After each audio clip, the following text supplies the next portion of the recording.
You ask Tiger to solve. This deals with linear equations with one unknown. The final result is x equals -2. Let's solve it step by step. Simplify the expression.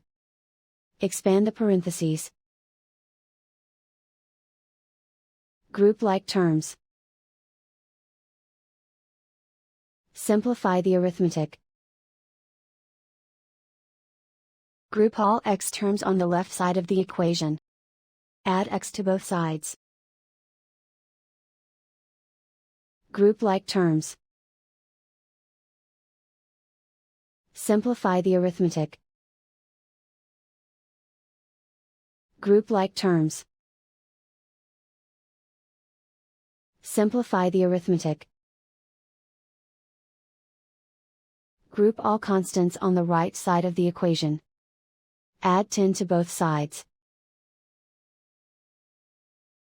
Simplify the arithmetic.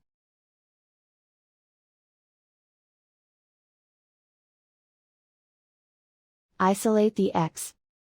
Divide both sides by -4. Cancel out the negatives. Simplify the fraction. Move the negative sign from the denominator to the numerator. Find the greatest common factor of the numerator and denominator.